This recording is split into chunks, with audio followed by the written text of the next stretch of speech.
Saudações em nome de toda a equipe de Mindália Televisão.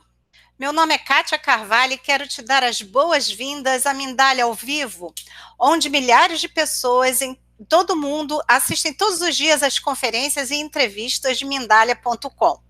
No trabalho de hoje, nós temos o prazer de receber, pela primeira vez em Mindália Televisão Brasil, Dr. Carlos Veiga Júnior, que nos dará uma conferência com o tema Fibromialgia, a cura além do corpo.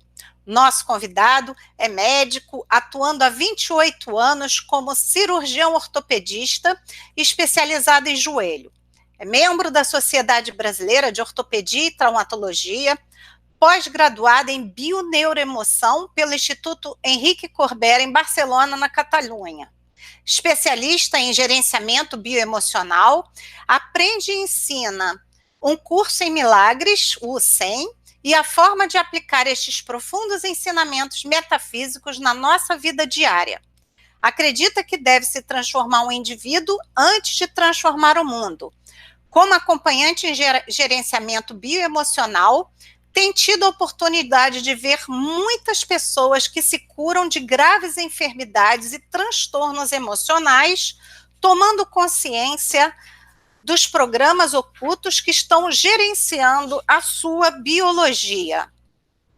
Dr. Carlos atende em consultório em Ipanema e na Barra da Tijuca, possui material gratuito nas redes sociais, Facebook, Instagram, e em seu site www.carlosveigajr.com.br. Lá você poderá encontrar o blog com conteúdos em português, falando sobre como as emoções estão envolvidas no aparecimento de sintomas físicos. E antes de começarmos, eu gostaria de lembrar que Mindália Televisão é uma organização sem fins lucrativos e que tem como missão compartilhar informações que possam ajudar a elevar a consciência humana a todo mundo. E você pode nos ajudar curtindo agora esse vídeo, se inscrevendo em nosso canal aqui no YouTube, deixando esse vídeo, compartilhando esse vídeo com pessoas que você acredita realmente que possam se beneficiar dessas informações. E para você que está nos acompanhando ao vivo, você pode participar conosco a partir do chat, deixando suas perguntas e comentários, que ao final da conferência o Dr. Carlos vai responder a todas elas.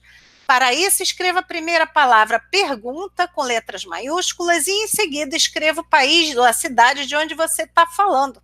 Em seguida, a pergunta que você quer fazer. Então, agora eu vou passar a palavra ao nosso convidado, Dr. Carlos Veiga Júnior, com a conferência Fibromialgia, a cura além do corpo.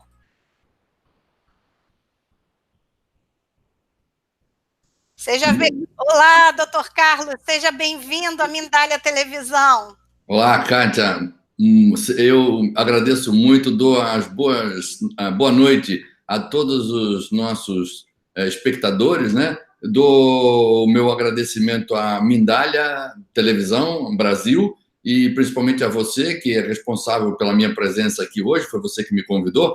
Então, muito boa noite a todos que estão nos ouvindo nesse momento. Um prazer, Dr. Carlos, nós já estamos te ouvindo e ansiosos pelas notícias e informações que você vai nos trazer. Pois é, Kátia, o tema fibromialgia, eu escolhi esse tema porque é um tema que realmente eu acho de uma relevância muito grande na sociedade hoje. Muitas mulheres sofrem e sofrem terrivelmente com esse transtorno e, na verdade, é algo que vamos dizer que a ciência médica tem poucos recursos para atuar em cima desse transtorno, porque a fibromialgia não é algo que você possa detectar com exames laboratoriais ou com exames de imagem. Então, o que acontece, via de regra, é que as mulheres que sofrem com esse tipo de sintoma físico, é um conjunto, né? Fibromialgia é um conjunto sintomas físicos que acomete principalmente o mundo feminino, ainda que alguns homens, raros homens, apresentem a fibromialgia.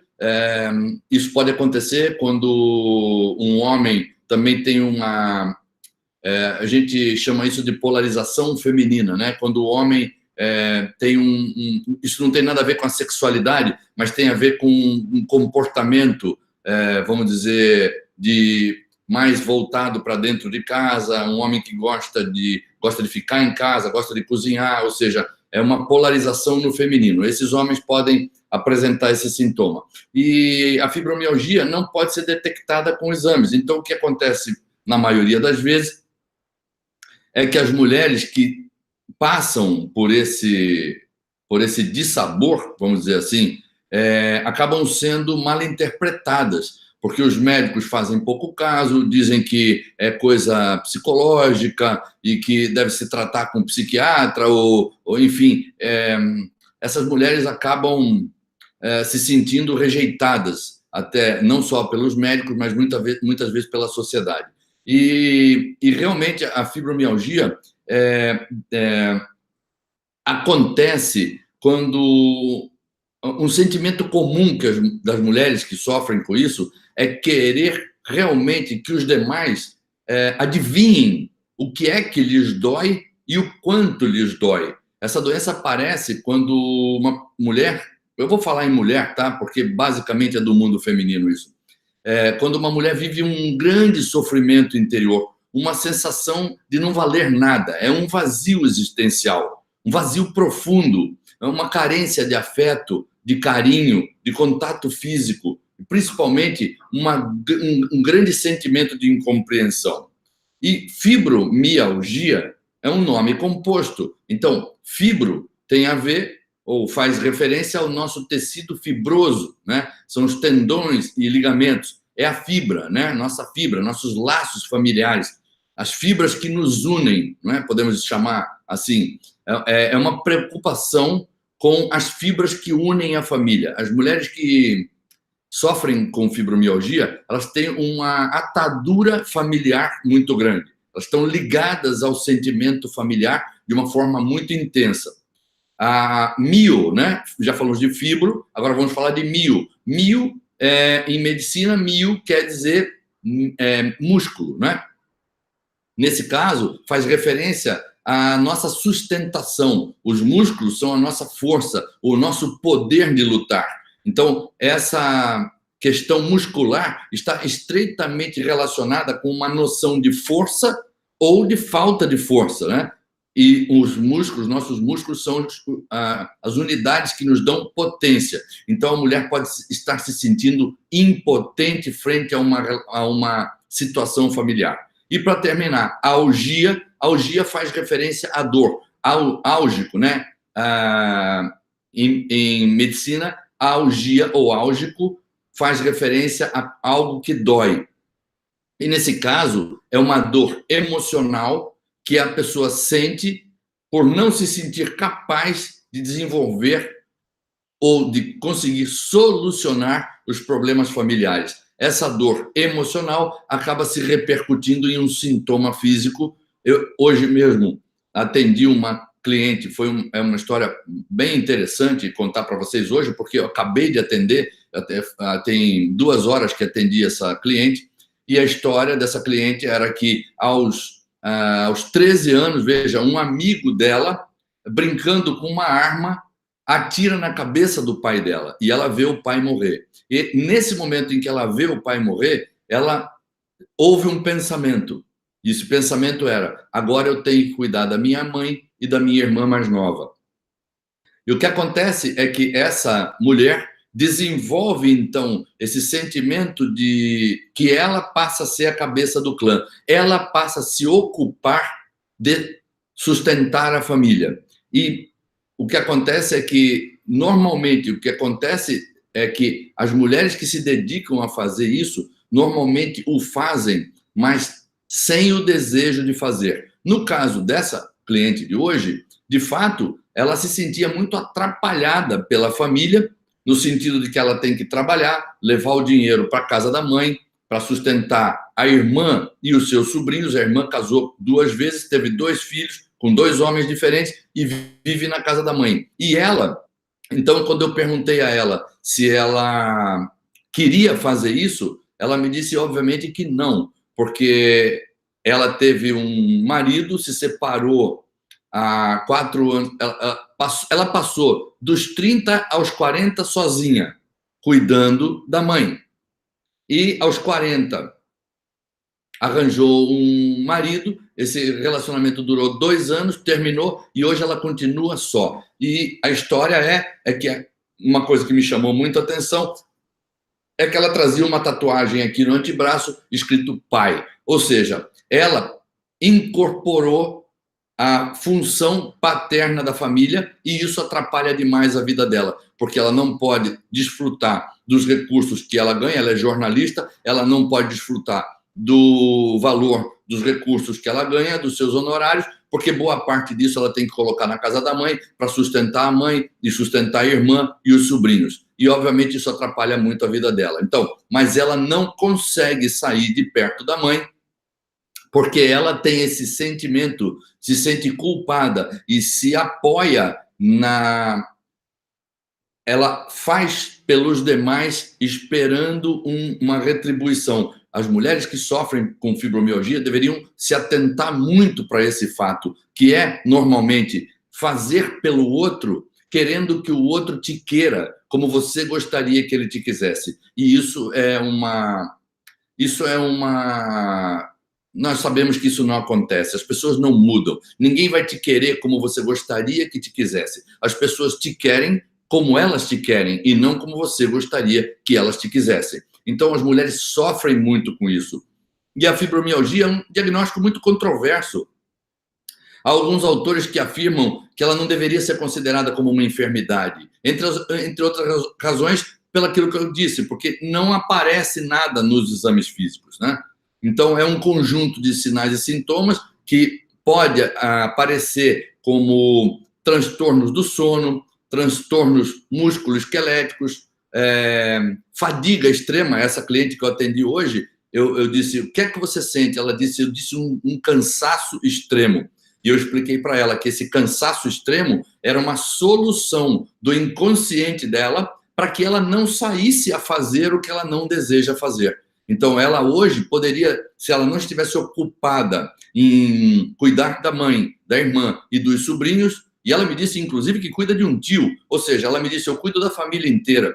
E eu, quando perguntei se ela gostaria de fazer isso, ela disse, não, gostaria mesmo era de ter o meu marido, de ter a minha família, de cuidar do meu próprio lar. Mas ela estava ali num laço familiar, morando próximo. Eu disse, você mora com a sua mãe? Ela disse, eu moro sozinha, mas moro perto da minha mãe. E, obviamente, ela já, com o dinheiro que ela ganha, ela já poderia ter se mudado do lugar onde ela mora e ter ido morar num lugar melhor. Mas ela não faz isso porque ela tem que ficar ali pendurada na mãe para saber o que está acontecendo. A irmã tentou suicídio 2 vezes, ou seja, ela não confia na irmã para cuidar da mãe. Então, ela está ali se esforçando para fazer algo que ela não quer. Então, isso é um exemplo muito interessante de uma consulta de hoje que mostra como é o comportamento, normalmente, das mulheres que têm fibromialgia.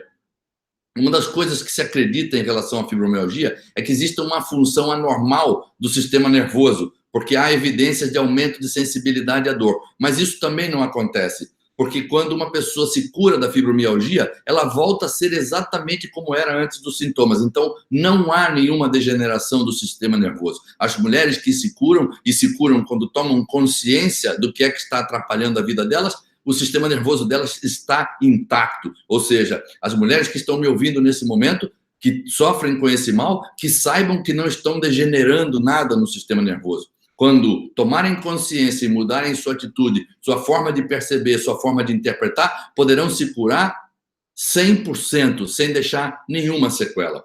Então, avaliando mais profundamente esses sintomas principais, né, como dor generalizada, rigidez matinal, transtornos do sono, fadiga muscular, alterações da sensibilidade. Então, quando nós falamos de dor generalizada, por exemplo, nós podemos estar falando de alguns pontos específicos do corpo. Por exemplo, quando a dor é no pescoço, nós podemos estar tratando de comunicação. Essa pessoa, não é que ela não fale, ela não fala como ela gostaria, né? Ela não se expressa como gostaria em relação à família. E isso pode dar cervicalgia, dor no pescoço, né? Uma outra coisa que pode acontecer, por exemplo, é dor no joelho. No caso, essa minha cliente de hoje, ela não tinha nenhuma dor articular, ela só tinha dor muscular. Por quê? Porque ela se sentia impotente em relação a mudar a vida dela, com uma obrigação familiar. Então, a dor pode... As alterações do sono, por exemplo, elas podem se manifestar a partir de uma tentativa, porque esse transtorno, ele é de obrigação familiar. E muitas vezes essa tentativa de controlar absolutamente tudo na família, ou resolver todos os problemas, é como se a pessoa estivesse carregando a família nas costas, como se ela tivesse que resolver tudo isso. E para resolver tudo isso, é necessário controlar tudo isso. Então, muitas vezes, as alterações do sono acontecem porque o inconsciente biológico desperta essas mulheres no meio da noite para que elas consigam resolver um problema. E, obviamente, toda essa tentativa de solução é uma tentativa de solução racional. E nunca se coloca o coração nisso, o coração para o auto-perdão, que é a única coisa que essas pessoas podem fazer para se curar, é se auto-perdoarem e entrarem em coerência. O nosso inconsciente é muito preciso, então ele normalmente mantém essas mulheres despertas durante a noite para que elas encontrem uma solução que elas não encontram durante o dia. E isso realmente é um esforço inútil, porque isso não acontece, essa solução não é racional, e isso que faz, às vezes, é simplesmente retardar, provoca um estado alterado de ânimo, porque a pessoa já não dorme direito, então ela já entra num estresse, ela já está num estresse por não resolver o problema, e ela soma um outro estresse, que é deitar-se e não conseguir dormir direito. No dia seguinte, o ciclo se fecha como? Com mais cansaço, mais fadiga muscular, mais dor no corpo. Então, essas mulheres que sofrem com esses sintomas, assim como todos nós agimos por programações familiares. Todos nós herdamos comportamentos dos nossos antepassados. Hoje existe uma ciência que, de certa forma, pouco difundida. Há uns 2 meses atrás, eu dei uma aula na Faculdade de Medicina, aqui no Rio. Eu não vou dizer a universidade, porque não faz diferença nenhuma, mas eram 94 alunos do primeiro ao último período, e eu perguntei a eles se alguém conhecia epigenética ou epigenética condutual, que é a ciência que explica como nós herdamos comportamentos dos nossos antepassados. Nenhum aluno da Faculdade de Medicina conhecia. Ou seja, os alunos, os médicos estão se formando sem conhecer essa ciência tão importante que nos demonstra como é que nós somos capazes de herdar comportamentos dos nossos antepassados. E essas mulheres que sofrem com fibromialgia, normalmente são descendentes de outras mulheres que se ocuparam da família, se ocuparam em cuidar de pacientes enfermos. Eu tenho uma outra cliente que se curou da fibromialgia. O pai abandonou a mãe logo quando ela era criança, e ela teve um irmão que teve uma quadriplegia e ficou numa cadeira de roda. E ela me disse que já aos 8 anos, a mãe exigia dela que cuidasse do irmão. E ela vinha desde então, isso ela tinha 8 anos, essa consulta ela fez comigo com 38, ou seja, 30 anos. Ela é uma menina, ela me dizia, quando eu fiz 12 anos, eu queria sair, ir para baile, para festa, para o cinema e não sei o quê, e minha mãe me obrigava a ficar ali cuidando do meu irmão. Então, normalmente, é essa situação que provoca... São atitudes robóticas, são programações familiares, são laços familiares muito intensos que essas mulheres não conseguem desatar. E o que acontece é que essas mulheres acabam assumindo esse programa de cuidadoras da família, né? Essas programações, realmente, todos nós estamos sujeitos a essas programações. Programações transgeracionais e, principalmente, a informação que essas mulheres recebem intraútero, no momento da concepção. O que é que estava acontecendo com a mãe no momento em que foram concebidas? Esse momento, os primeiros 3 meses de gestação, condicionam toda a vida adulta do indivíduo, não só dessas mulheres que sofrem com fibromialgia, como de qualquer pessoa. Todos nós estamos sujeitos a essa programação intraútero, que a gente chama de projeto sentido gestacional. Então, e essas programações, elas vêm de 3 fontes distintas, como eu disse, vêm das experiências dos nossos antepassados, os dramas, desculpe, dramas e conflitos que não foram resolvidos, nós herdamos essas informações. A ideia de herdar essas informações é para que nós possamos despertar um outro nível de consciência e interpretar e perceber esses dramas familiares a partir de um outro ponto de vista, mudar as lentes com as quais nós enxergamos esses dramas, porque essas mulheres se metem num papel de cuidadoras sem querer cuidar. Nós temos um artigo no Instagram e no Facebook, no blog também, onde eu intitulo A fibromialgia é a crença enferrujada das questões familiares. É a crença enferrujada, anacrônica, não serve mais. Essas crenças não se prestam a essas mulheres. São crenças de cuidadora, acaba servindo para alguém, mas impede essas mulheres de ter sua própria vida, como essa cliente de hoje não conseguia encontrar um parceiro, um companheiro. Por quê? Porque ela era o pai do outro clã. Ela não pode ser mãe do clã dela, não tem filhos, né? Aos 42 anos ainda não tem filhos, não tem parceiro. Por quê? Porque ela é o pai. Ela incorporou uma crença de que ela deveria cuidar. Então, como eu disse, essas informações vêm da família, vêm da árvore genealógica, vêm também do projeto sentido gestacional, do momento da concepção, e vem dos próprios dramas da pessoa quando adulta, né?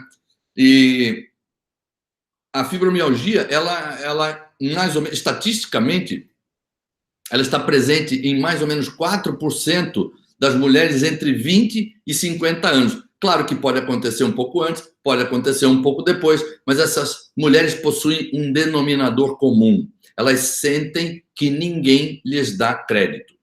São mulheres que se sentem desacreditadas, entre outras coisas, porque a sua enfermidade não pode ser vista e não pode ser sentida por outras pessoas, nem por outras pessoas da família, que também duvidam de que essa mulher esteja sentindo tantas dores, porque diz, você procurou o médico não achou nada. Você fez o exame não mostrou nada. Então, o que é isso que você está sentindo? Então, essas mulheres sofrem muito com essa sensação de que ninguém está lhes dando crédito. Isso incomoda muito. É muito comum também que essas mulheres procurem entidades para se associar a entidades com fibromialgia. E muitas vezes a razão disso ser assim é que elas acabam fazendo da doença um modo de vida. Por quê? Porque quando se juntam, aí uma olha para a outra e reconhece, sabe? Me sinto reconhecida. Por fim, alguém acredita no que eu estou dizendo. Porque essas mulheres que estão aqui, nessas associações, nessas entidades, elas estão sentindo a mesma coisa. Então, é comum que essas mulheres procurem esses grupos para se sentirem valorizadas e reconhecidas. A questão é que, quando existe uma certa predileção pela doença, porque se eu me curar, aí é que ninguém vai me dar valor mesmo. Aí é que ninguém vai prestar atenção em mim. Então, normalmente, em geral, essas mulheres são excessivamente serviçais. Elas necessitam do movimento familiar para se sentirem vivas. Essas mulheres estão bloqueadas na compreensão das relações familiares. Elas carregam programas pesados, né? Histórias de mulheres da família que cuidaram de outras mulheres. Essa programação também pode acontecer como forma de reparar algum familiar que passou por dificuldades e não teve recurso, não foi cuidado por ninguém. Então, se uma avó precisou de recursos e não teve quem cuidasse, pode vir uma neta que se dedica a cuidar da família. É uma programação inconsciente. Ninguém faz isso, ninguém acaba com a sua própria vida, como essa cliente de hoje, que estava anulando a sua própria vida para assumir um papel de cuidadora. Assim como a minha outra cliente que se curou, estava assumindo o papel de cuidadora desde os 8 anos de idade, sem querer. Quando tomou consciência disso, entregou o cuidado a quem devia se livrou disso, se libertou dessas crenças, dessas amarras familiares e pôde viver sua própria vida e se curou. Então, em muitos casos, essas mulheres acabam cuidando de pessoas da família que elas não gostam. E não gostam por quê? Porque esta pessoa a qual elas cuidam é a pessoa que as mais maltrata. São pessoas que não reconhecem o que essas mulheres estão fazendo. Então, você ter que tratar de uma pessoa que não te reconhece é um sentimento de duplo compromisso familiar. Eu devo fidelidade à minha família, porém, este familiar me incomoda muito. Então, o pensamento bastante comum entre essas mulheres faço por alguém que gosto, mas, no entanto, é esse que mais me maltrata. Um outro pensamento comum minha opinião é outra, mas eu não me dou o direito de opinar porque a família opina de outro jeito. E aí, o que acontece? Há uma questão de pertencimento, de medo a não pertencer, porque é como se eu não fizer o que a família espera de mim, ninguém vai gostar de mim e eu vou ser expulso do clã. E isso, para os mamíferos, é terrível. Os mamíferos têm uma questão com o pertencimento, porque quando nós vivíamos nas savanas da África, antes mesmo de quando existiam só os outros mamíferos, o homem ainda não existia, nós já dependíamos das questões territoriais e do pertencimento, porque os mamíferos andam em bandos e andam em manadas. E quando um mamífero é deixado para trás, ele não vê o sol nascer no dia seguinte. Os leões dão conta, as hienas dão conta, ou seja, para os mamíferos, pertencer é vida e não pertencer é morte. Então, essas mulheres acabam fazendo de tudo, mesmo por um familiar que lhes desagrada, apenas para pertencer ao clã, para ter a sensação do pertencimento. Então, quando isso acontece, essas mulheres têm bloqueios para converter os seus impulsos em desejos e ações. Estão bloqueadas nesse movimento. E esse sentimento de dupla obrigação, a percepção de estar sendo pressionada por todos os lados. Vejam, essa cliente de hoje me disse, eu cuido de toda a família. Eu disse, quem é toda a família? Ela disse, minha mãe, minha irmã, meus sobrinhos, meus tios, ou seja, é a pressão de todos os lados. Então, essas mulheres se sentem bloqueadas no que se refere ao que é mais fundamental para elas, o que é mais sagrado, o essencial, é a sua própria individualidade. Se anulam. Na verdade, o corpo dói porque é uma autoanulação. Eu estou me anulando para cuidar de alguém. Curioso é que a maioria das mulheres, quando escuta isso, tem um impulso de negar isso que eu estou dizendo. É um impulso de ser... porque é como se eu entender isso que esse camarada está falando, eu vou mudar de vida.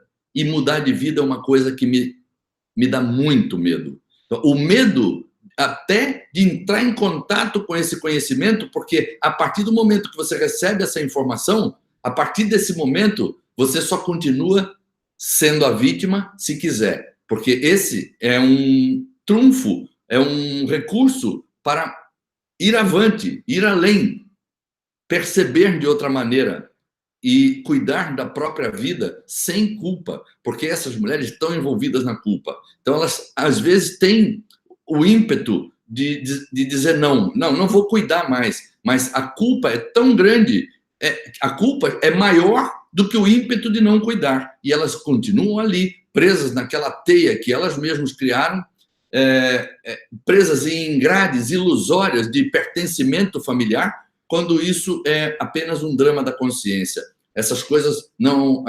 o que é que vão pensar de mim? O que é que vão pensar de mim não é problema meu. Eu vou cuidar da minha vida. Mas isso incomoda muito essas mulheres, que às vezes têm essa rejeição até a escutar coisas como essa que nós estamos falando aqui. Mas eu peço, por favor, se alguma mulher com fibromialgia estiver me ouvindo nesse momento, que não acredite nas minhas palavras. Simplesmente mude de direção e veja o que acontece. Mude seu enfoque, mude sua forma de ver o mundo, mude sua forma de se relacionar com seus familiares e perceba o que é que vai acontecer, se as dores vão melhorar ou não. Porque muitas outras coisas já foram tentadas e não funcionaram.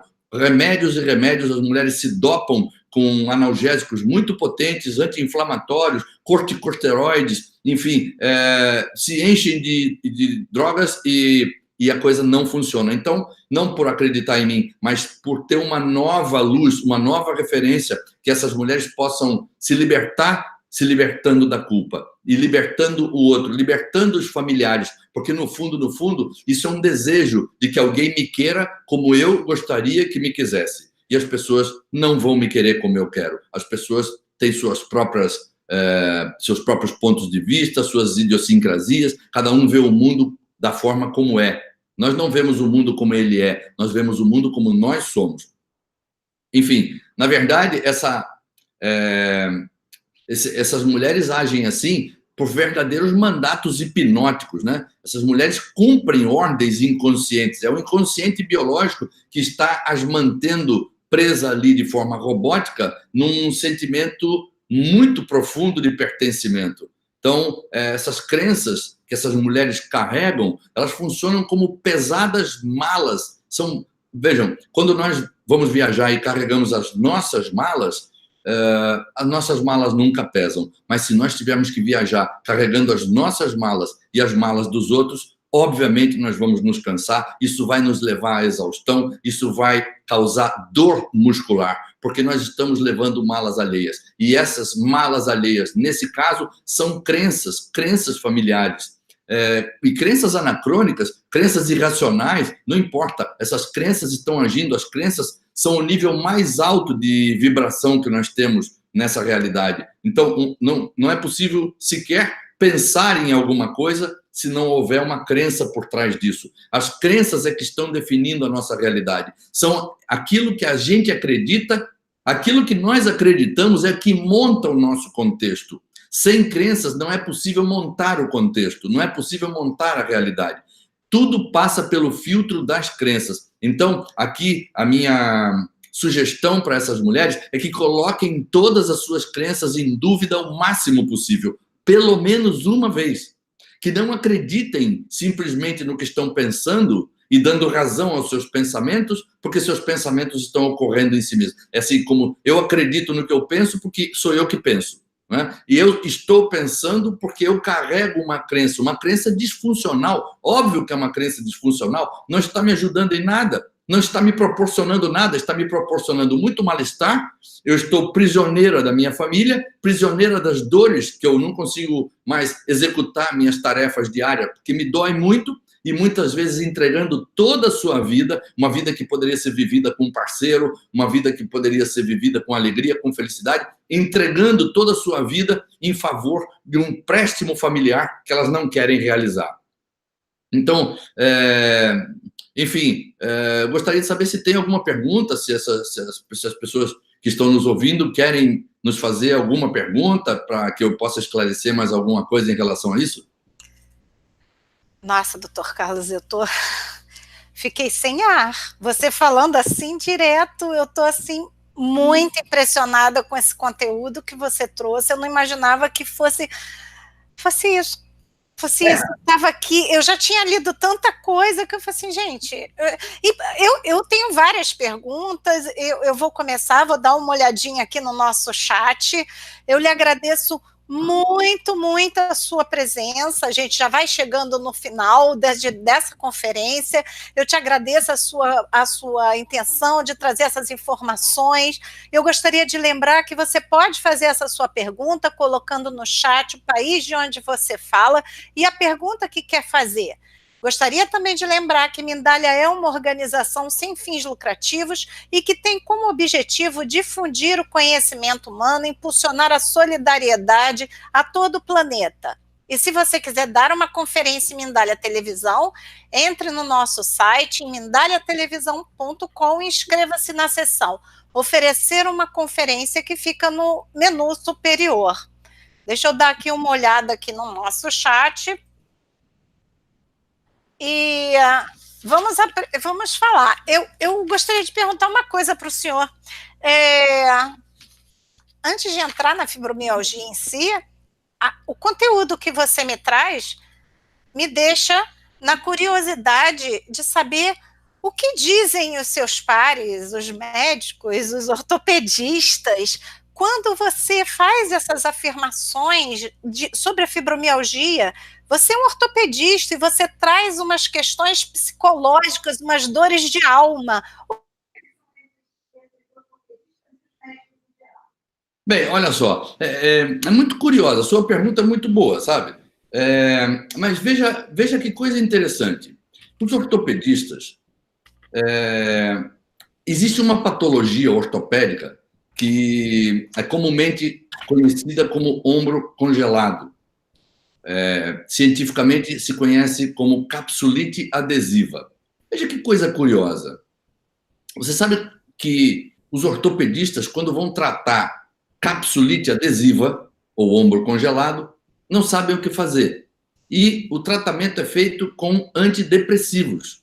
Quando eu pergunto aos meus colegas ortopedistas por que estão dando antidepressivos para tratar um ombro cuja cápsula está congelada, eles não sabem essa explicação. Sabem que é para tratar com antidepressivos. Ou seja, se a doença estivesse no ombro, nós deveríamos fazer alguma coisa, atuar em cima do ombro, não? Por que eu atuo em cima do sistema nervoso com antidepressivo para tratar um ombro? Isso é uma pergunta que os meus colegas não se fazem, simplesmente porque há um condicionamento para não investigar. Realmente, os médicos trabalham muito, se dedicam muito, estudam muito, e muitas vezes isso os impede de abrir um leque, de perceber, de fazer perguntas, como, por exemplo, como uma pessoa pode se curar de um câncer sem nenhum tratamento? E isso todo mundo sabe que acontece. Ou fazer a pergunta, por exemplo, como uma pessoa pode se curar de uma grave enfermidade tomando um comprimido de farinha? Ou seja, veja, eu coloquei 3 questões aqui que os meus colegas médicos nunca conseguiram me explicar. Então, eu não sei o que os meus colegas ortopedistas pensam quando me ouvem dizendo isso, porque isso eu não posso... Enfim, Kátia, olha, eu acho que nessa altura a gente só pode dizer o seguinte, que cada um pense o que quiser. Porque, enfim, cada um que procure suas próprias verdades. Porque, realmente, eu fui buscar explicações e respostas para algo que a ciência médica não me dava respostas. E eu encontrei, tá? E, por incrível que pareça, encontrei na ciência. Não fui... Enfim, embora todas essas explicações já estejam plasmadas no mundo há milênios, ou seja, pelas tradições orais, as tradições indígenas, pelo xamanismo, os hindus, os Vedas, tudo isso 8.000 anos atrás, 6.000 anos atrás, os egípcios, 10.000 anos atrás, e embora tudo isso já esteja dito, ou seja, eu não estou acrescentando nada que seja novo, eu simplesmente venho com uma roupagem nova, mas aqui não há nenhuma novidade. Qual é o ser humano que nunca ouviu a expressão corpo são e mente sã? Mens sana in corpore são. Ou seja, todos nós já ouvimos isso, mas é que o dia a dia é tão corrido, há tanta coisa a fazer, há tanta coisa... Nós temos, às vezes, que vender o almoço para comprar o jantar, ou vender o jantar para comprar o almoço, quer dizer, é uma correria danada e pouco tempo se tem para prestar atenção nesse tipo de coisas. Porque, realmente, quando você se dedica, como eu fiz, me dedicar a fazer uma pós-graduação chancelada por universidade, ok? Me dedicando à ciência. Eu sou um homem da ciência, eu continuo sendo médico, mas eu abri o meu campo de visão para compreender que a matéria do corpo não pode se colocar enferma por si só. A matéria não tem a prerrogativa de tomar decisões. A mente toma as decisões e o corpo expressa os sintomas. E nesse âmbito, enfim, eu não posso dizer o que pensam, porque cada um pensa o que quiser, né? Uau! eu fico assim até gaga, porque eu acho que os médicos, não vou dizer que estão perdendo tempo, mas eu acho que eles frequentam muitos congressos, está faltando muita literatura de outra qualidade. Você disse várias aí, eu acho que a maioria deles não estuda isso. Não, na verdade, talvez o que fosse mais importante agora seria a epigenética condutual. Veja, os russos foram os primeiros a sair com a epigenética condutual. Fizeram uma experiência com um rato, colocaram esse rato dentro de uma gaiola, eletrificaram a plataforma e começaram a soltar um cheiro e dar um choque. Soltar um cheiro e dar um choque. Soltar um cheiro e dar um choque, o rato se condicionou. Toda vez que sentia o cheiro, entrava no estresse porque sabia que ia levar um choque. A partir de um determinado momento, começaram a não dar mais o choque. Só liberavam aquele cheiro e o rato entrava em estresse. Até aí, nada demais. O que ficou esquisito foi que a quinta geração desse rato entrava em estresse quando sentia o cheiro. Eu acho que isso deve chamar a atenção, não?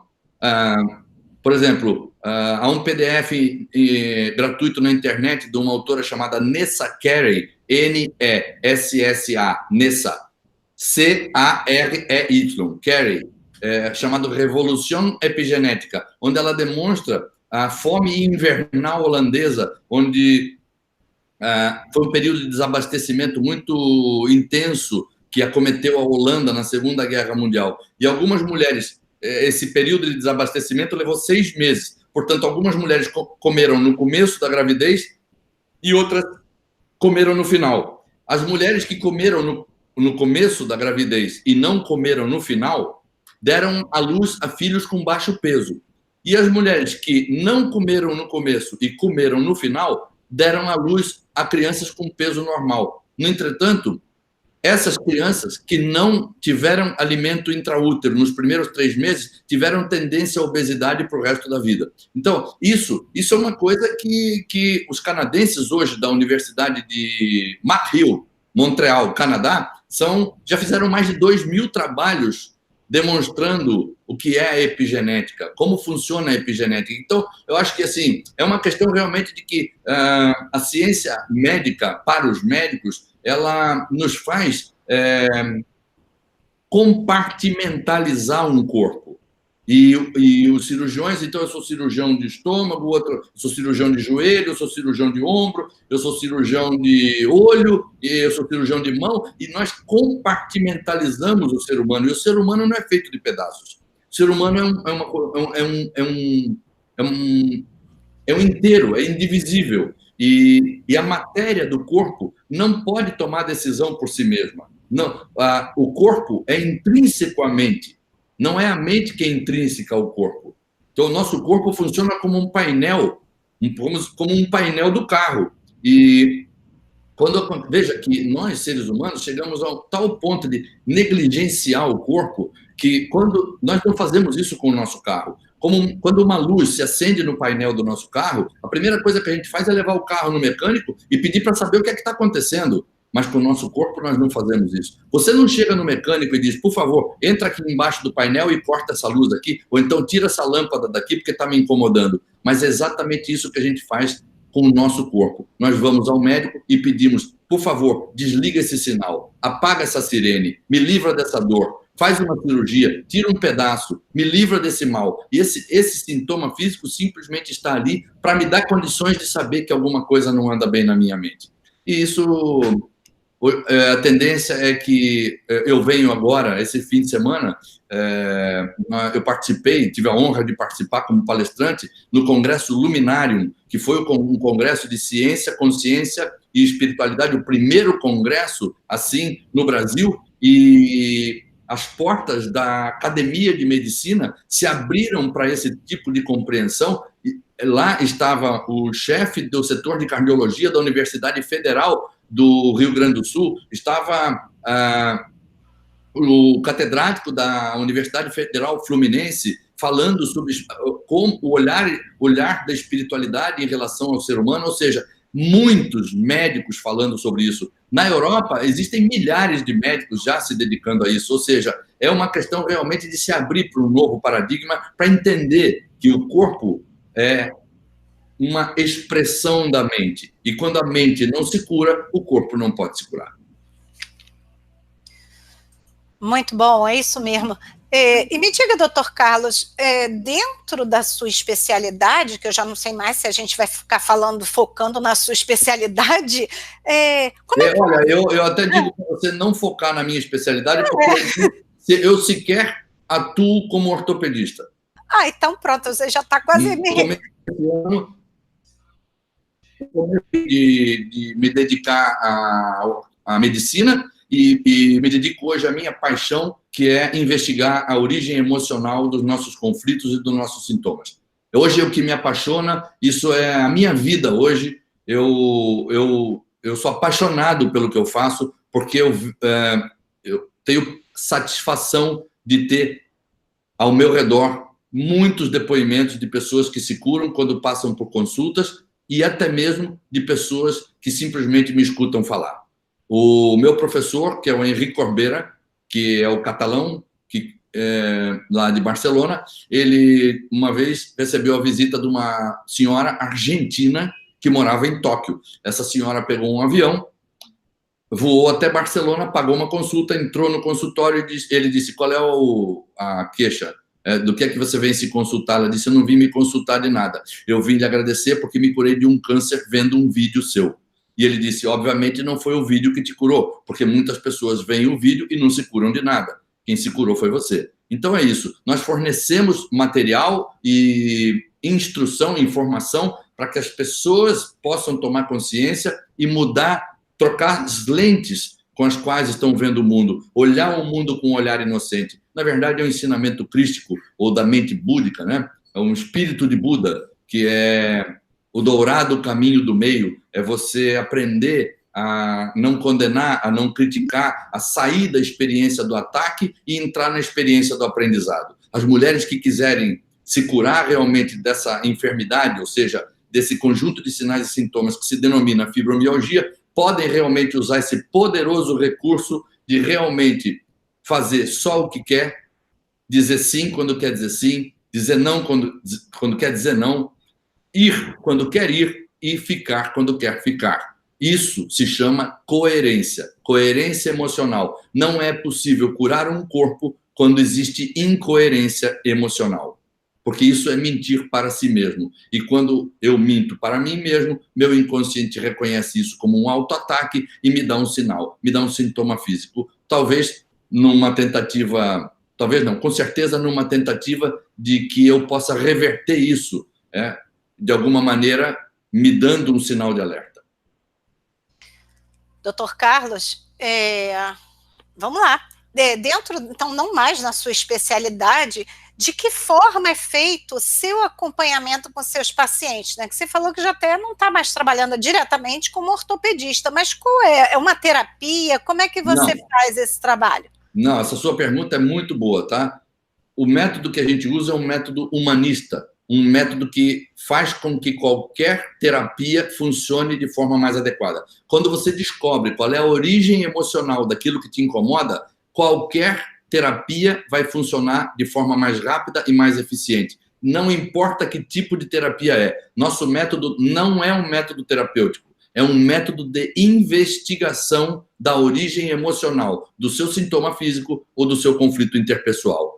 Não se trata de terapia alternativa, é uma consulta, só uma consulta por queixa. Então, se você vem hoje a mim com fibromialgia, eu investigo a sua fibromialgia. Se amanhã você me vier com uma queixa de ansiedade, eu vou investigar essa ansiedade. Se mês que vem você vier com uma queixa de não consigo engravidar, vamos ver por que você não consegue engravidar. Sempre existe uma razão emocional por trás do sintoma físico que eu apresento. Então, isso tem que ficar bem claro. Nós não interferimos com nenhum tratamento médico. Pelo contrário, quanto mais preciso for o diagnóstico, quanto mais preciso for o exame, mais fácil será encontrar a origem emocional. Então, nós precisamos de bons médicos, de bons exames diagnósticos e nós não vamos interferir jamais. Nós nunca recomendamos que um cliente, e já começa por aí, não existe a figura do terapeuta, nós somos especialistas e tratamos com clientes. Nós não somos terapeutas e não estamos lidando com pacientes.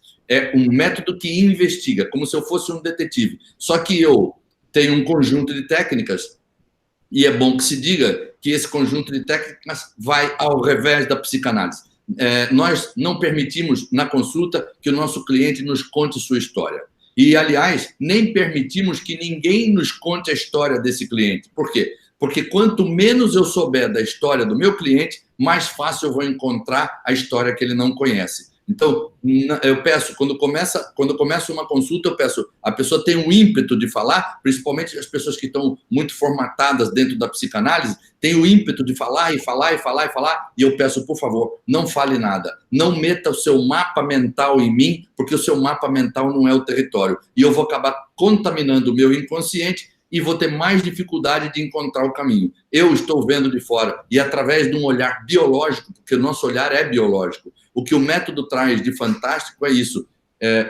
Poderia dizer o que ele traz de diferente dos outros métodos. Primeiro, que não é um método terapêutico. E segundo, que nós associamos o nosso sistema de pensamento racional ao sistema de pensamento biológico. Porque a primeira ciência que existiu nesse planeta foi a biologia. Né? A biologia está se adaptando no planeta há 3 bilhões e 500 milhões de anos. Portanto, um sintoma físico não pode mentir, mas a mente pode mentir, mas o sintoma físico nunca mente, porque o sintoma físico é a evolução da biologia através de bilhões de anos. Então, quando eu não consigo resolver algo de forma racional, a biologia dá a solução.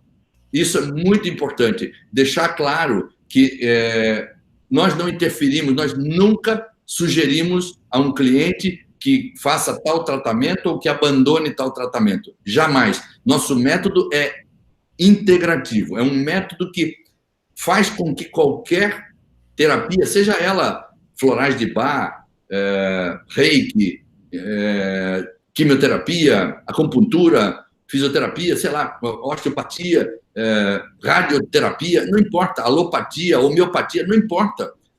Quando você descobre qual é a razão emocional, que emoção você está perpetuando no seu corpo, que está fazendo com que você desenvolva um estresse, porque é o estresse que está te causando o sintoma físico. E muitas vezes, no caso da fibromialgia, esses estresses estão justificados.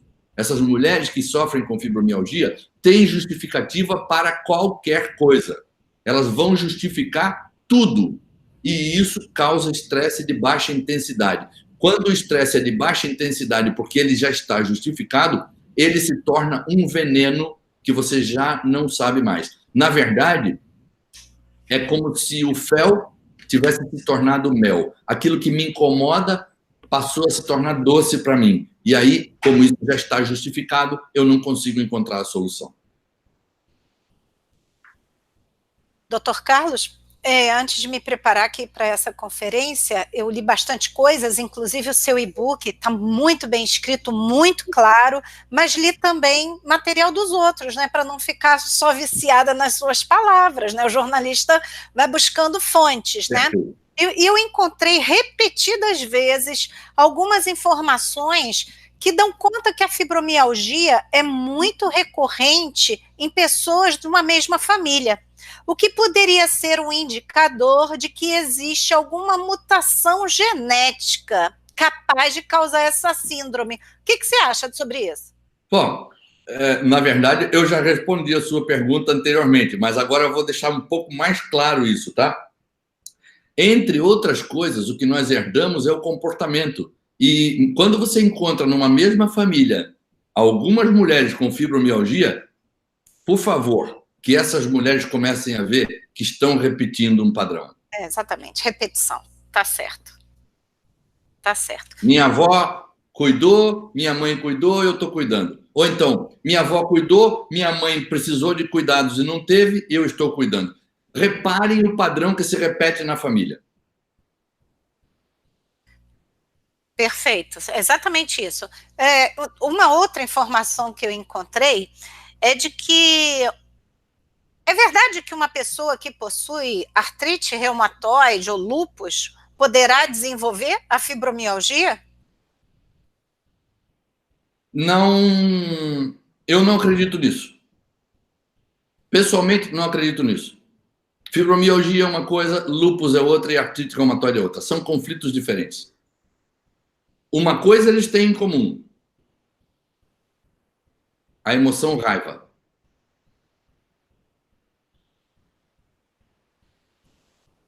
Muito bom.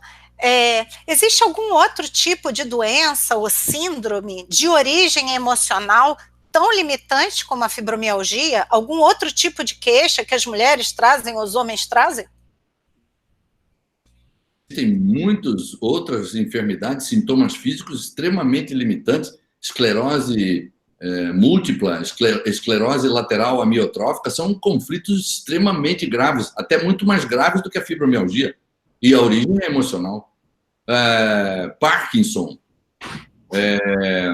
enfim, sintomas extremamente limitantes. Limitantes, mas dentro dessa terapêutica que você oferece, alguma delas é possível a gente conseguir a cura, assim como a fibromialgia é possível? Desculpe, Kátia, eu vou ser obrigado a te corrigir. Eu não forneço nenhuma terapêutica. Opa! Eu investigo a origem emocional. Isso precisa ficar bem claro, tá? Isso precisa ficar claro. Nós não somos terapeutas. Esse método não é terapêutico. Isso precisa ficar claro. Nossa abordagem é para compreender a história que está por trás da história dos nossos clientes. Veja, eu compreendo que você tenha dito dessa maneira, porque nós não conhecemos nenhum outro método que não seja um método alternativo. Então, há uma predisposição a achar que nós somos terapeutas, que o que nós fazemos é algum tipo de terapia, e não é. O que nós proporcionamos é que o nosso cliente desenfoque, mude seu ponto de vista, possa perceber o mundo de outra maneira. E isso é a cura da mente e não a cura do corpo. Não é um processo de... Na verdade, não poderíamos dizer que nem é uma cura da mente. É um processo de levar recursos às pessoas para que elas possam trocar sua percepção, mudar a percepção. De fato, a percepção distorcida de que nós estamos separados uns dos outros e da divindade. Isso é o que mais machuca a gente. É não confiar mais na divindade. Achar que estamos separados, que somos... Só porque somos corpos diferentes, as mentes não estão unidas. Isso machuca muito. Perfeito, doutor Carlos. Infelizmente, a gente já vai chegando ao final. Eu quero fazer um comentário aqui do Rui Fernandes, que fala de Portugal, dizendo, ele sofre, né, de fibromialgia, e ele diz assim que os melhores resultados que ele consegue para controlar as dores que sente é através da meditação, que cria um ponto de equilíbrio. Sim, eu diria ao Rui que meditar é fantástico, mas meditando, ele não vai encontrar a chave para virar esse jogo. Por quê? Porque na meditação não existe provocação. Na verdade, a única maneira de dar outra informação ao nosso inconsciente é quando nós caímos na emoção. Rui, por favor, quando você sentir raiva, quando você sentir tristeza, quando você sentir medo e quando você sentir asco, que são as 5 emoções, a alegria seria a 5ª emoção, mas a alegria não machuca ninguém, Rui. Então, quando você sentir medo, tristeza, raiva ou nojo, asco, por favor, reflita, veja qual foi o julgamento que você fez, quem foi que você atacou mentalmente. Esse é o momento da virada. Meditar é fantástico, pode te aliviar, acredito, confio muito na meditação, mas a virada do jogo, a cereja do bolo, é você encontrar qual é a crença que fez com que você julgasse tal pessoa. A enfermidade vem através de um julgamento. Sempre que você estiver enfermo, você atacou outra pessoa. Um Curso de Milagres nos diz: sua doença é a prova de que o teu irmão é culpado. Então, se você usar os momentos mais intensos, mais turbulentos, o olho do furacão, é no olho do furacão que você pode dizer para você mesmo: eu julguei e eu não tenho todos os dados para julgar. Eu não sei. Quando você disser eu não sei, você entra novamente num estado meditativo. O que nos tira do estado meditativo, porque nós podemos meditar de olhos abertos e de olhos fechados. O que nos tira do estado meditativo é acreditar que nós temos razão. Então, quando você diz eu não sei, você recupera a sua paz interior, desfaz o julgamento e pode se livrar do sintoma físico. Nossa, muito bom. Vou até dar uma palhinha aqui para o Rui e para outros irmãos queridos, os nossos irmãos portugueses que estiverem nos acompanhando. Eu não saudei os nossos irmãos portugueses, então vai aqui a minha saudação a todos os portugueses. Certamente estamos sendo ouvidos não só em Portugal, mas em outros países também de língua portuguesa e espanhola também, doutor Carlos. Mas eu vou lembrar para quem... Vou lembrar o senhor e avisar a todos que o doutor Carlos Veiga vai estar numa conferência As Emoções por Trás dos Sintomas, no dia 17/7, às 21h em Portugal, no Brasil, 17 horas. Então acompanhe Mindália Televisão através de Portugal. Doutor Carlos Veiga, eu quero agradecer todas as informações, muito feliz do senhor estar aqui com a gente, agradecer tudo isso que você trouxe para a gente hoje aqui ao vivo, agradecer também a participação das pessoas que nos acompanharam pelo chat, deixando as mensagens, os comentários, e você também pode e deve compartilhar com alguém que não pôde assistir, mas que você sabe que se interessa pelo assunto e precisa ouvir isso tudo que o Dr. Carlos nos trouxe hoje. A nossa conferência vai continuar disponível no nosso canal no YouTube, então logo a gente encerra essa nossa conversa. E eu vou passar de volta para o Dr. Carlos, para que ele possa se despedir das pessoas e que ele deixe todas as informações que ele quiser, para que a gente possa encontrá-lo, a melhor forma de falar com ele. E ele tem aí 1 minuto para o senhor, Dr. Carlos. Ok, então eu gostaria de agradecer imensamente a todos que estão nos ouvindo, a você, a Mindália Televisão, mais uma vez, por me proporcionar essa oportunidade. As pessoas que quiserem me achar podem me procurar pelo telefone 021 Rio de Janeiro, 999-590222. E eu gostaria de fazer um agradecimento especial a uma amiga minha, mexicana, Liz, que deve estar me ouvindo nesse momento. E ela um dia me disse, por que você não leva sua mensagem na Mindália Televisão? Liz, aqui está. Seu desejo foi realizado. Um grande beijo a todos e uma boa noite. Nossa, Liz, que coisa bacana. E olha que ele não foi procurar Mindália Televisão, foi Mindália Televisão que foi procurá-lo. Que bacana. Eu entrei em contato com o Dr. Carlos porque quando eu li sobre ele, eu falei assim, não é possível, temos que tê-lo aqui conosco, ainda mais quando eu soube que ele estaria no Luminário, no primeiro congresso. Dr. Carlos, mais uma vez, somos nós que agradecemos, e eu pessoalmente, em nome de Mindália, lembrando que você pode contribuir com a gente se inscrevendo no nosso canal no YouTube, curtindo esse vídeo, nos acompanhando e nos ajudando a crescer. Pode acompanhar as nossas conferências e entrevistas que também estão em Mindália Televisão e Mindália TV.